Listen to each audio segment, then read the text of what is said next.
رجائي يا رجائي يا رجائي يا رجائي يا رجائي. الحمد لله نحمده ونستعينه ونستغفره ونؤمن به ونتوكل عليه ونعوذ بالله من شرور أنفسنا ومن سيئات أعمالنا. من يهده الله فلا مضل له ومن يضلله فلا هادي له. وأشهد أن لا إله إلا الله وحده لا شريك له. وأشهد أن محمدًا عبده ورسوله. أما بعد، فإن خير الكلام كلام الله، وخير الهدي هدي محمد صلى الله عليه وسلم، وشر الأمور محدثاتها، وكل محدثة بدعة، وكل بدعة ضلالة، وكل ضلالة في النار.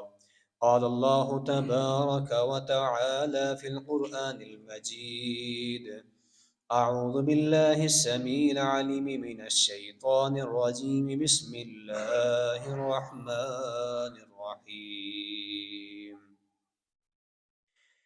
ومن يطع الله والرسول فأولئك مع الذين أنعم الله عليهم من النبيين والصديقين والشهداء والصالحين، وحسن أولئك رفيقا. اللهم صل على محمد وعلى آل محمد كما صليت على إبراهيم وعلى آل إبراهيم إنك حميد مجيد. اللهم بارك على محمد وعلى آل محمد كما باركت على إبراهيم وعلى آل إبراهيم إنك حميد مجيد. رب اشرح لي صدري ويسر لي أمري واحلل عقدة من لساني يفقه قولي.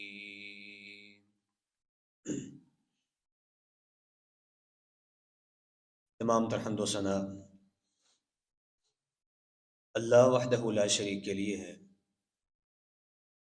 درود و سلام امام الانبیاء حضرت محمد الرسول اللہ صلی اللہ علیہ وعلی آلہ وسلم کی ذات بارکہ پر۔ اللہ تعالیٰ نے رسول اللہ صلی اللہ علیہ وسلم کو قرآن پاک میں مخاطب کرتے ہوئے یہ بات ارشاد فرمائی کہ اولئک الذین ھدی اللہ فبہداہ مقتدی، کہ اے پیغمبر، یہ ہم نے آپ کے سامنے جن نبیوں کا تذکرہ کیا ہے ان کو اللہ نے ہدایت دی تھی، ان کو اللہ نے سیدھے راستے پر لگایا تھا۔ فبہداہ مقتدی، تو آپ پر بھی یہ بات لازم ہے کہ آپ ان کا جو طریقہ ہے، ان کا جو راستہ ہے، اس کی اتباع کریں، اس کی اقتداء کریں۔ رسول اللہ صلی اللہ علیہ وسلم کو اللہ تعالیٰ نے اس آیت مبارکہ میں اس بات کا حکم دیا کہ اپنے سے سابقہ جو انبیاء ہیں، حضرت آدم سے لے کر حضرت عیسیٰ تک، ان تمام انبیاء کی آپ نے اتباع کرنی ہے، ان کی دعوت کے انداز میں، ان کی جو معاشرتی زندگی ہے اس میں، ان کی جو گھریلو زندگی ہے اس میں، اور جو ان کے جہاد ہے اس میں، ان کی جو سیاسی زندگی ہے، غرضے کہ ہر طرح کے جو پہلو ہے انسانی زندگی کا، ہر پہلو میں آپ نے اپنے سے پچھلے جو انبیاء گزرے ہیں ان کی اتباع کرنی ہے۔ اور ہمیں بھی اللہ تعالیٰ نے اس بات کا پابند بنایا۔ اللہ فرماتے ہیں قرآن پاک میں فَالَّذِينَ آمَنُوا بِهِ وَعَزَّرُوهُ وَنَصَرُوهُ وَاتَّبَعُوا النُّورَ الَّذِي أُنزِلَ مَعَهُ أُولَٰئِكَ هُمُ الْمُفْلِحُونَ، کہ وہ لوگ جو اس نبی پر ایمان لائے، جو آخری نبی ہے محمد رسول اللہ صلی اللہ علیہ وسلم، ان پر ایمان لائے اور ان کی تائید کرتے رہے، ان کے ساتھ ان کی نصرت کرتے رہے، اور جو نور وہ لے کر آئے تھے اس نور کے ساتھ اس نور کی وہ پیروی کرتے رہے، فرمایا کہ یہی لوگ حقیقت میں کامیاب ہونے والے ہیں۔ اور ایک اور مقام پہ اللہ فرماتے ہیں وَمَن يُطِعِ اللَّهَ وَالرَّسُولَ فَأُولَٰئِكَ مَعَ الَّذِينَ أَنْعَمَ اللَّهُ عَلَيْهِم مِّنَ النَّبِيِّينَ وَالصِّدِّيقِينَ وَالشُّهَدَاءِ وَالصَّالِحِينَ، جو اللہ اور اس کے رسول کی اطاعت کرے گا تو یہی تو وہ شخص ہے جو جس کے اوپر یہ ان لوگوں کے ساتھ ہوگا جن لوگوں پر اللہ کا انعام ہوا ہے، وہ نبیوں میں سے ہیں، وہ صدیقین میں سے ہیں، شہداء میں سے ہیں اور صالحین میں سے ہیں۔ تو اگر ان عظیم المرتبت ہستیوں کی رفاقت چاہیے تو اس کے لیے ضروری ہے کہ اللہ اور اس کے رسول کی اطاعت کی جائے، اور رسول اللہ صلی اللہ علیہ وسلم کی اطاعت وہ کیسے ہوگی؟ جب آپ علیہ السلام کی احادیث کا، آپ کی سیرت مبارکہ کا مطالعہ کیا جائے گا۔ ہماری زندگی میں بہت سارے ایسے پہلو ہیں جن سے ہم سنت کو نکال چکے ہیں۔ رسول اللہ صلی اللہ علیہ وسلم نے وہ کام کیسے کیا تھا ہمیں اس کی پرواہ نہیں، ہم اپنے انداز سے اپنی چاہت کے مطابق وہ کام کرنے کی کوشش کرتے ہیں، جبکہ ہمیں اس بات کا پابند بنایا گیا ہے کہ ہم نے زندگی کے ہر معاملے میں رسول اللہ صلی اللہ علیہ وسلم کی اتباع کرنی۔ علیکم بسنتی وسنت الخلفاء الراشدین المہدیین، فرمایا کہ اے لوگوں تم پر میری سنت کی اتباع لازم ہے، اور جو میرے بعد خلفائے راشدین آئیں گے ان کی طریقے کی، ان کی سنت کی اتباع لازم ہے۔ حضرت عبداللہ بن عباس فرمایا کرتے تھے ما یأتی علی الناس من عام الا احدثوا فیہ بدعہ، لوگوں پر جو بھی سال آئے گا، یعنی رسول اللہ صلی اللہ علیہ وسلم کی وفات کے بعد کی بات ہو رہی ہے کہ آپ کے دنیا سے چلے جانے کے بعد ہر سال جو بھی لوگوں پر آئے گا اس میں لوگ نئی نئی بدعات، نئے نئے طریقے ایجاد کر لیں گے، نئے نئے کام دین کے اندر شروع کر دیں گے۔ وَأَمَاتُوا سُنَّةً، اور جو سنتیں ہوں گی، اللہ کے رسول صلی اللہ علیہ وسلم کے جو طریقے ہوں گے، جو آپ سے ثابت شدہ امور ہوں گے، ان کو وہ ترک کر دیں گے، ان کو وہ بالکل مردہ خانے میں پھینک دیں گے۔ حَتَّى تُحْيَ الْبِدْعَةُ وَتَمُوتُ السُّنَنُ، فرمایا کہ یہاں تک کہ ایسا وقت آئے گا کہ بدعات جو ہیں وہ معاشرے میں رواج پا جائیں گی، اور جو سنتیں ہیں وہ معاشرے سے فوت ہو جائیں گی، ختم ہو جائیں گی۔ امام احمد بن حنبل فرماتے ہیں کہ میں نے جو بھی حدیث لکھی ہے، اور یہ بہت بڑے محدث ہیں، امام احمد جو ہیں یہ نہ صرف محدث ہیں بلکہ فقیہ بھی ہیں اور صاحب مذہب ہیں، ان کے نام پر ایک بہت بڑا مذہب بنا ہوا ہے، اس کو مذہب حنبلی کہتے ہیں، اس طرح مذہب حنفی ہے، شافعی ہے، مالکی ہے، اسی طرح امام احمد کے نام پر بھی مذہب بنا ہوا ہے۔ امام احمد فرماتے ہیں کہ میں نے جو بھی حدیث لکھی ہے اپنی کسی بھی کتاب کے اندر، میں نے اس بات کی کوشش کی ہے کہ میں اس پر عمل بھی کر جاؤں۔ جو مسند احمد ان کی کتاب ہے اس میں ہزاروں حدیثیں موجود ہیں، تو فرماتے ہیں کہ جو میں نے حدیث لکھی، میں نے یہ کوشش کی اپنی زندگی کے اندر میں اس حدیث پر عمل کر کے جاؤں، یہاں تک کہ رسول اللہ صلی اللہ علیہ وسلم کی ایک حدیث میرے سامنے آئی جس میں اللہ کے رسول صلی اللہ علیہ وسلم کے بارے میں صحابی فرماتے ہیں کہ آپ نے حجامہ لگوایا، اور حجامہ سے مراد سینگی لگوانا ہے، اور پھر جس نے آپ کو سینگی لگائی اس کو آپ نے 1 دینار اس کی اجرت ادا کی۔ تو فرماتے ہیں کہ میں نے اس حدیث پر بھی عمل کیا، اور میں نے بھی حجام کو بلایا اور کہا کہ مجھے سینگی لگاؤ، اس نے مجھے سینگی لگائی، اور پھر اس کے بدلے میں نے اس کو 1 دینار وہ عطیہ کے طور پر یا اس کی اجرت کے طور پر دیا۔ سامعین محترم، ہماری زندگی میں بہت سارے ایسے کام ہیں جو رسول اللہ صلی اللہ علیہ وسلم نے جن کے بارے میں ہمیں حکم دیا ہے لیکن ہم ان کو چھوڑتے چلے جا رہے ہیں۔ سب سے پہلی چیز اس کی طرف میں توجہ دلانا چاہوں گا، دن میں 5 مرتبہ ہمیں اس سے سامنا کرنا پڑتا ہے، اور وہ ہے اذان۔ رسول اللہ صلی اللہ علیہ وسلم نے اذان کے حوالے سے ہمیں جو تعلیم دی ہے، جو ہمیں بتلایا ہے، وہ کیا ہے کہ جب اذان ہو تو کیا کرنا چاہیے؟ اذا سمعتم المؤذن فقولوا مثل ما يقول، جب تم مؤذن کی اذان سنو تو پھر کیا کرنا چاہیے؟ جو مؤذن کہہ رہا ہے اس کی مثل تم کہو۔ اب ہمارے ہاں ہوتا کیا ہے کہ اذان کے موقع پر ہماری گپ شپ ختم نہیں ہوتی، اذان کے موقع پر ہماری جو مصروفیات ہیں وہ ختم نہیں ہوتی۔ میں یہ نہیں کہتا کہ اذان شروع ہو تو آپ جو کام کر رہے ہیں کام ہی چھوڑ دیں، لیکن اس کام کے ساتھ ساتھ اذان کا جواب دیا جا سکتا ہے۔ آپ کے کانوں میں آواز پڑی ہے، آپ اس کا جواب دیں۔ تو مؤذن جو کچھ کہہ رہا ہے اس کی اذان کا جواب دینا یہ رسول اللہ صلی اللہ علیہ وسلم کی سنت ہے۔ اور خاص طور پر اذان کا جواب دینے کے بعد پھر درود پڑھنا، اور درود پڑھنے کے بعد پھر دعا پڑھنا، رسول اللہ صلی اللہ علیہ وسلم کے لیے وسیلے کی دعا پڑھنا۔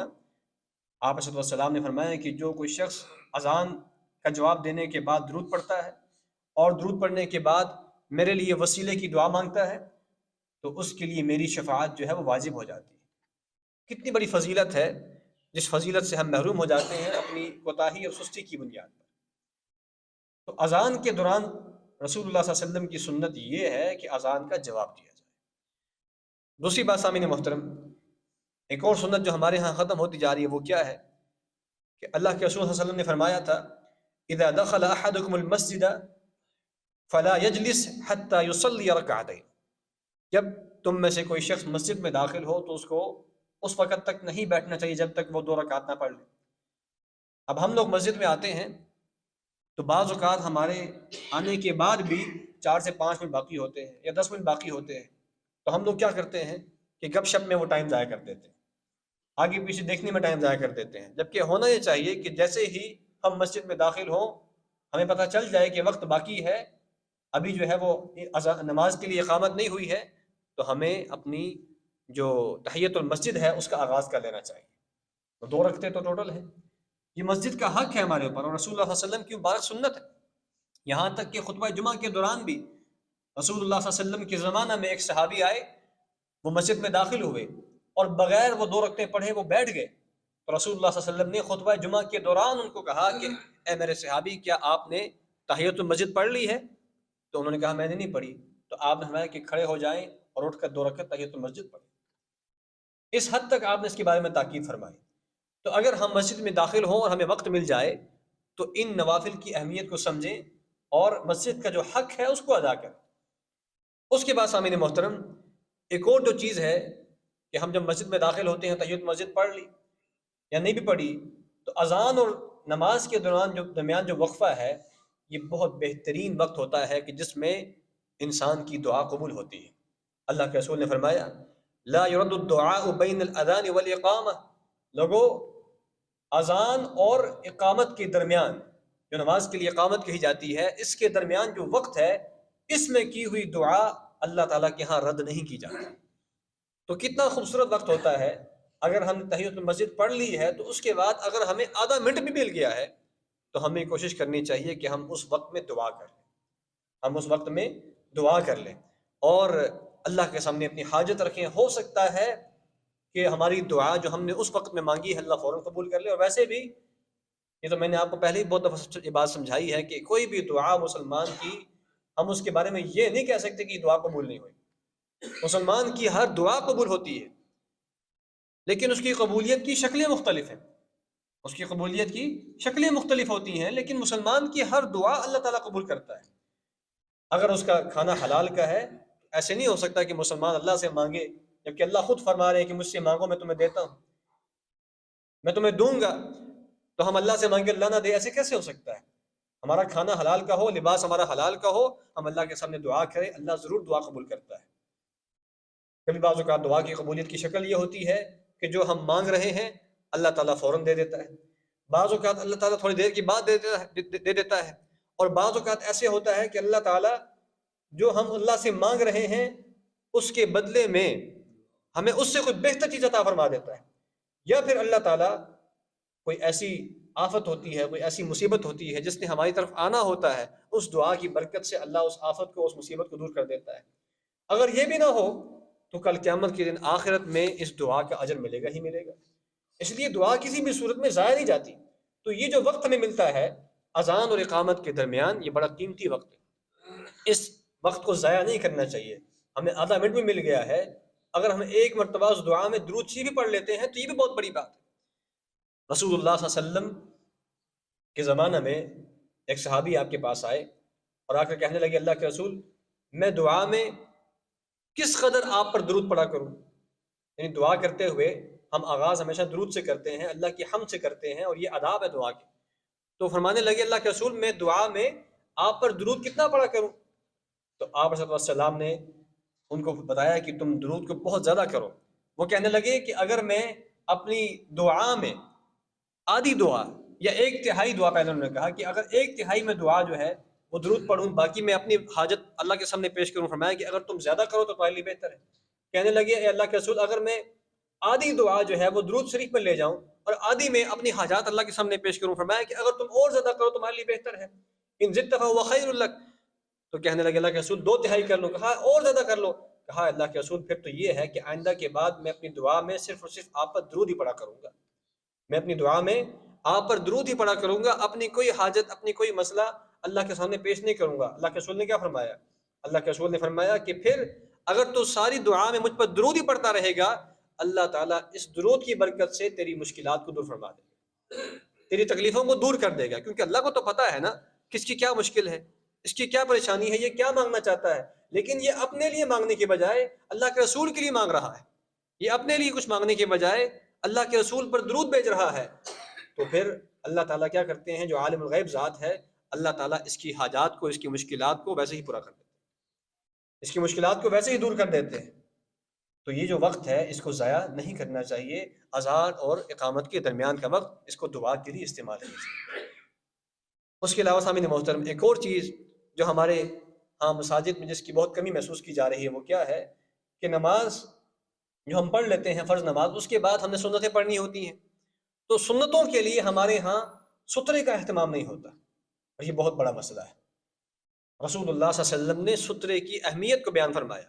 آپ نے فرمایا کہ اذا صلی احدکم فلیصلی الی سترۃ ولیدن منہ، جب تم میں سے کوئی شخص نماز پڑھے تو اس کو چاہیے کہ وہ سترے کا اہتمام کرے، سترے کے سامنے نماز پڑھے۔ سترہ کیا ہوتا ہے کہ آپ کوئی ایسی رکاوٹ اپنے سامنے رکھ لیں، چاہے وہ لکڑ کی ہو، چاہے پلاسٹک کی ہو، کسی بھی چیز کی ہو، چاہے وہ پتھر ہی کیوں نہ ہو، اس کو اپنے سامنے رکھ لیں تاکہ آپ کے سامنے سے جو گزرنے والا نمازی ہے اس کو کوئی رکاوٹ پیش نہ آئے، اس کے لیے کوئی مسئلہ نہ بنے۔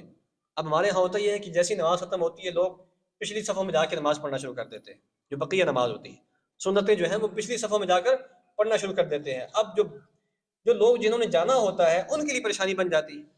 ہونا یہ چاہیے کہ پیچھے والے بھی آگے آ جائیں، جنہوں نے سنتیں پڑھنی ہیں، مسجد کے اندر پڑھنی ہے، وہ گھر جا کے نہیں پڑھنا چاہتے، تو ان کو چاہیے کہ وہ آگے آ جائیں اور جو دیوار ہے اس کے قریب آ جائیں، جو ستون ہے اس کے قریب آ جائیں۔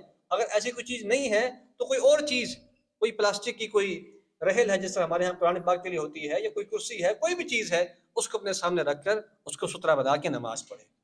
رسول اللہ صلی اللہ علیہ وسلم کے زمانہ میں صحابہ فرماتے ہیں کہ جب نماز سے ہم لوگ فارغ ہو جاتے تو فارغ ہونے کے بعد بقیہ نماز کی ادائیگی کے لیے ہم ستونوں کی طرف چلے جایا کرتے تھے۔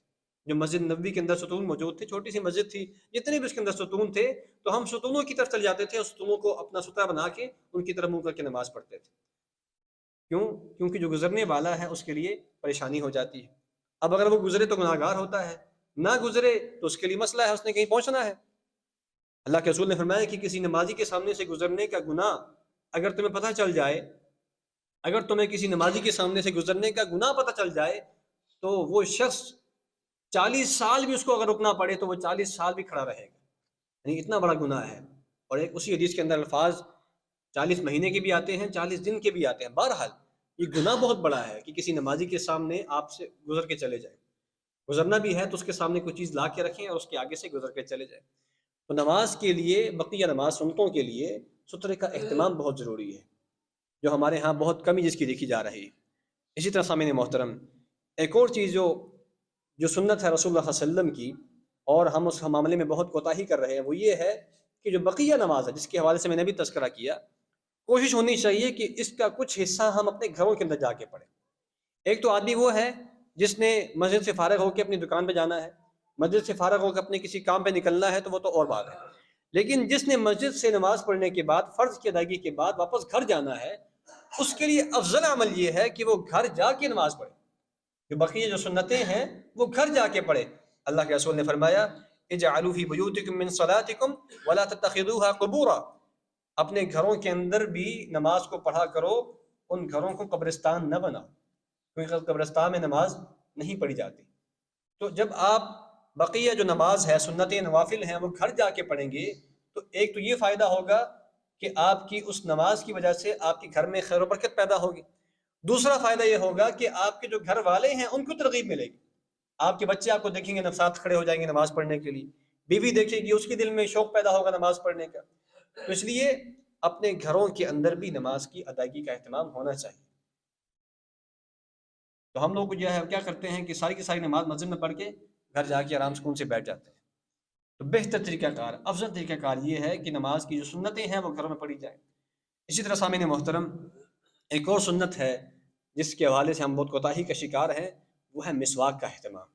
رسول اللہ صلی اللہ علیہ وسلم اس حوالے سے اس قدر شوق رکھتے تھے کہ آپ کی جو زندگی کا آخری عمل ہے، آپ دیکھیں کہ آپ مرض الوفات میں مبتلا ہیں اور انتہائی تکلیف کا عالم ہے، سکرات کا عالم ہے، اور رسول اللہ صلی اللہ علیہ وسلم کی جو سر مبارک ہے وہ حضرت عائشہ کی گود میں ہے. آپ علیہ السلام کی عیادت کے لیے حضرت عبد الرحمن بن ابی بکر آئے تو ان کے ہاتھ میں آپ نے دیکھا کہ مسواک پکڑی ہوئی تھی. تو رسول اللہ صلی اللہ علیہ وسلم کی نگاہ جو ہے وہ مسواک پر ٹک گئی. حضرت عائشہ سمجھ گئیں کہ رسول اللہ صلی اللہ علیہ وسلم مسواک فرمانا چاہ رہے ہیں. تو حضرت عبد الرحمن سے وہ مسواک لی، اللہ کے رسول کو دی. آپ نے چبانا چاہی لیکن آپ سے وہ نرم نہ ہوئی. یعنی نقاہت کا یہ عالم تھا، کمزوری کا عالم یہ تھا کہ آپ اس کو چبا نہ سکے، نرم نہ کر سکے. حضرت عائشہ فرماتی ہیں میں نے اس کو اپنے منہ میں ڈال کے چبایا، نرم کیا اور اس کا برش بنا کے اللہ کے رسول کی خدمت میں پیش کیا. آپ نے اس کے ساتھ مسواک فرمایا. یعنی رسول اللہ صلی اللہ علیہ وسلم کی زندگی کا آخری عمل بھی کیا ہے؟ مسواک. تو جب سے یہ ٹوتھ پیسٹ اور برش ہمارے گھروں میں آیا ہے تو مسواک ہمارے گھروں سے رخصت ہو گئی ہے. تو ٹھیک ہے وہ دن میں ایک مرتبہ آپ کر لیں، میں اسے منع نہیں کرتا، اس کا اپنی کوئی اہمیت ہوگی، اپنا کوئی فائدہ ہوگا، لیکن مسواک کا فائدہ اپنی جگہ پر ہے. اور ویسے بھی یہ قدرتی چیز ہے، اللہ تعالیٰ نے اس کو پیدا کیا ہے، اس کے اندر کوئی ملاوٹ نہیں ہے، کوئی کیمیکل شامل نہیں ہے. درختوں سے نکلتا ہے اور درختوں سے یہ کاٹ کے لایا جاتا ہے اور لوگ اس کو استعمال کرتے ہیں. تو اس کے جو فوائد ہیں یقینی طور پر ہم یہ سمجھتے ہیں کہ وہ اس ٹوتھ پیسٹ سے، اس برش سے کئی گنا زیادہ ہو سکتے ہیں، بلکہ ہوں گے انشاءاللہ.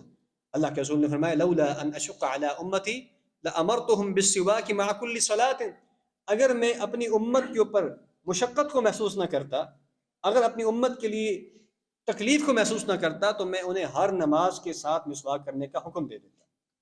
لیکن چونکہ اس میں تکلیف تھی، اب ہر نماز کے لیے مسواک کا اہتمام کرنا مشکل ہو جاتا، تو رسول اللہ صلی اللہ علیہ وسلم نے امت کی مشقت کو دیکھتے ہوئے حکم نہیں فرمایا، لیکن اس کی جو اہمیت ہے وہ اتنی بیان فرما دی، یہ فضیلت اتنی بیان فرما دی کہ صحابہ کرام اس سنت کے ساتھ چمٹے رہا کرتے تھے.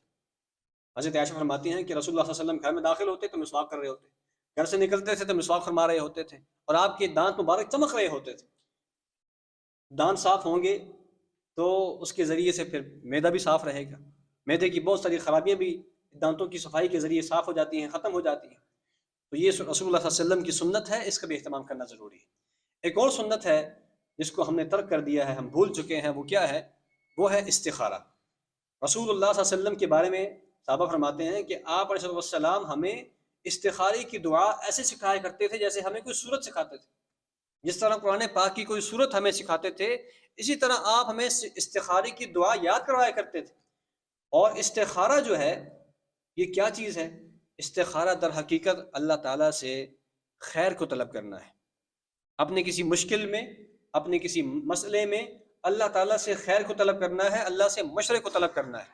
اور یہ یقینی بات ہے جب انسان اللہ تعالیٰ سے استخارہ کرتا ہے، اللہ سے مشورہ کرتا ہے، خیر کے طلبگار بنتا ہے، تو اللہ تعالیٰ ضرور بالضرور اس کے لیے خیر کے فیصلے فرماتے ہیں.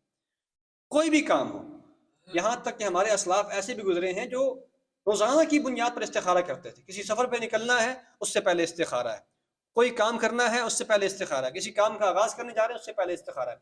ہمارے ذہن میں تو استخارہ صرف شادی کے ساتھ جڑا ہوا ہے کہ شادی کرنی ہے تو اس سے پہلے استخارہ. نہیں بھائی، استخارہ ہر کام سے پہلے ہو سکتا ہے.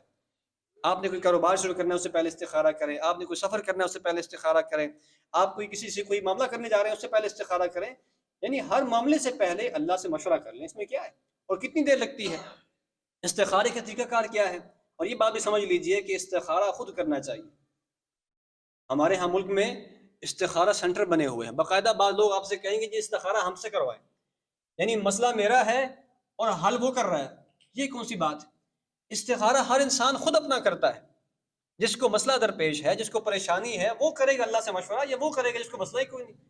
تو لوگوں نے خالی اپنی کمائی کے لیے اور اپنے خالی کاروبار کے لیے استخارے کو ایک ذریعہ بنایا ہوا ہے۔ استخارہ اس بندے کو خود کرنا چاہیے جس کے ساتھ کوئی مسئلہ درپیش ہے۔ تو طریقہ کار کیا ہے؟ طریقہ کار یہ ہے کہ آپ نے وضو کرنا ہے، وضو کرنے کے بعد 2 رکعت نماز پڑھنی ہے، 2 رکعت نماز پڑھنے کے بعد آپ نے استخارے کی دعا پڑھنی ہے، اور استخارے کی دعا تقریباً ہر دعا کی کتاب کے اندر موجود ہوتی ہے۔ اللہم انی استخیرک بعلمک واستقدرک بقدرتک واسألک من فضلک العظیم فانک تقدر ولا اقدر وانت تعلم ولا اعلم وانت علام الغیوب۔ یہ ساری دعا آخر تک یہ استخارے کی دعا ہے، اس کو پڑھیں گے اور اپنے ذہن کے اندر اس مشکل کو لے کے آئیں گے، اپنے ذہن کے اندر اس مشکل کو لے کے آئیں گے، جو پریشانی آپ کو ہے، جو آپ کو معاملہ درپیش ہے، اپنے ذہن میں اس کو لے کے آئیں گے، اللہ تعالیٰ ضرور بے ضرور اس معاملے میں آپ کے لیے خیر پیدا کر دے گا۔ اور یہ بات بھی ذہن میں رہے کہ استخارے کے بعد کوئی خواب وغیرہ نہیں آتی۔ بعض لوگوں کا یہ نظریہ ہے کہ استخارہ کریں گے تو کالی خواب آئے گی، سفید خواب آئے گی، تارے آئیں گے، چاند آئے گا، سورج، کچھ بھی نہیں آتا بھائی۔ استخارے کا خواب کے ساتھ کوئی تعلق نہیں، اور اسی لیے بعض لوگ استخارہ کرنے سے پہلے یعنی رات کے وقت استخارہ کرتے ہیں، رات کو سونے سے پہلے استخارہ کرتے ہیں، پھر فوراً جایا کہتے ہیں کوئی بھی کام نہیں کرنا، اس کے بعد استخارہ کر لیا اس کے بعد کوئی کام نہیں کرنا، بس فوراً سو جانا ہے۔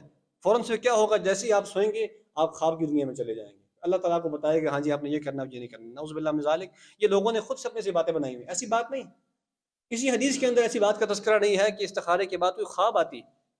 ہاں یہ ضرور ہوتا ہے کہ استخارہ کرنے کے بعد اللہ تعالیٰ آپ کے لیے اگر وہ کام بہتر ہے تو اس میں آسانی پیدا کر دیتا ہے، اور اس کے اندر آپ کے لیے خیر پیدا کر دیتا ہے، اور اگر وہ کام آپ کے لیے بہتر نہیں ہے تو ضرور بے ضرور آپ کا دل اس کام سے دور ہو جاتا ہے، اچاٹ ہو جاتا ہے، اور آپ اس کام سے پیچھے ہٹ جاتے ہیں۔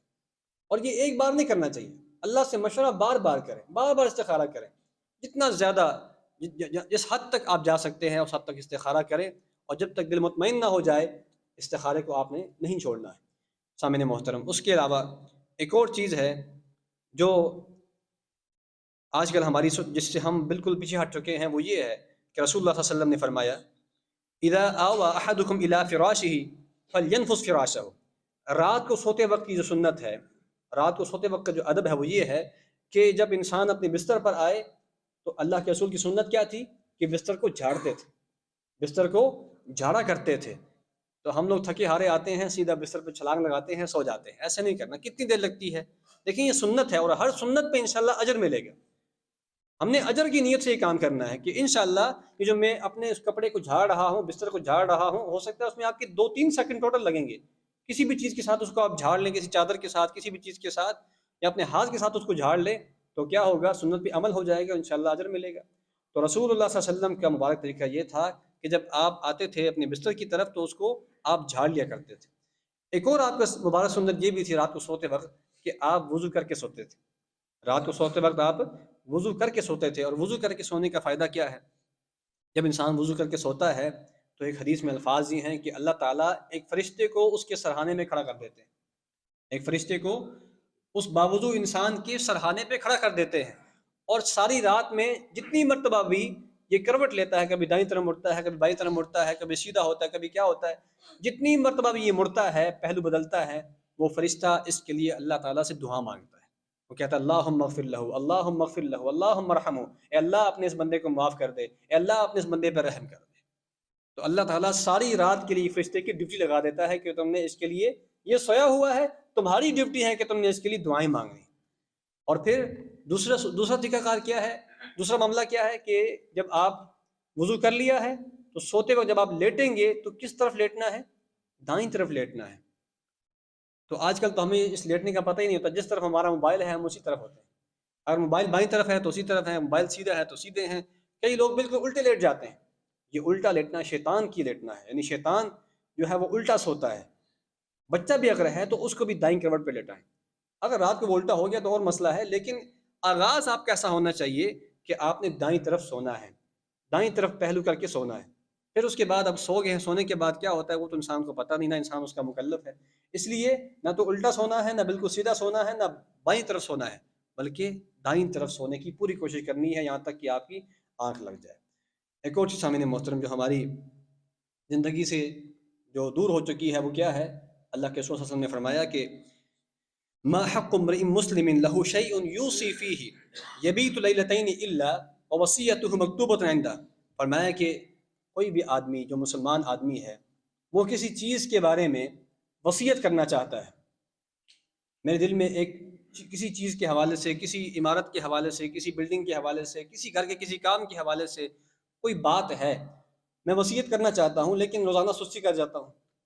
فرمایا کہ جو بندہ کسی چیز کے حوالے سے وصیت کرنا چاہتا ہے اس کو چاہیے کہ وہ اپنی وصیت کو رات کو سونے سے پہلے لکھ کر رکھے. انسان کو پتہ نہیں ہے رات کو سوئے صبح اٹھے نہ اٹھے، انسان کو پتہ نہیں کہ اس کی وہ رات آخری رات ہو. اس لیے کوئی بھی زندگی کا آپ کا اہم معاملہ ہے تو اس معاملے کو لکھ کر رکھیں، اپنی وصیت کو تیار کر کے رکھیں، کیونکہ کسی وقت بھی اللہ کی طرف سے بلاوا آ سکتا ہے. اور آج کل تو کام بڑا آسان ہو چکا ہے، اگر آپ کو لکھنا نہیں آتا یا لکھنے میں دشواری ہے اپنا وائس میسیج ریکارڈ کروا دیں، آسان کام ہے. اپنا وائس میسیج جو ہے وہ ریکارڈ کروا دیں، وہ واٹس ایپ پہ کسی کو بھیج دیں تاکہ آپ کی وصیت جو ہے وہ لوگوں کے پاس محفوظ رہے اور دنیا سے جانے کے بعد اس وصیت پر عمل کیا جا سکے. تو سامعین محترم، یہ کچھ سنتیں ہیں جو آج کے اس مختصر وقت میں نے آپ کے سامنے بیان فرمائی ہیں، جو ہماری زندگی سے بہت ساری سنتیں ہم چھوڑ چکے ہیں، لیکن کوشش ہونی چاہیے کہ ہم دوبارہ واپس ان کو زندہ کریں، اپنی زندگی میں لے کر آئیں اور اس پر اللہ تعالیٰ سے اجر و ثواب کی امید رکھیں. اللہ تعالیٰ سے دعا ہے کہ اللہ تعالیٰ ہمیں زندگی کا ہر معاملہ، ہر کام سنت رسول کے مطابق کرنے کی توفیق عطا فرمائے. وآخر دعوانا ان الحمد للہ.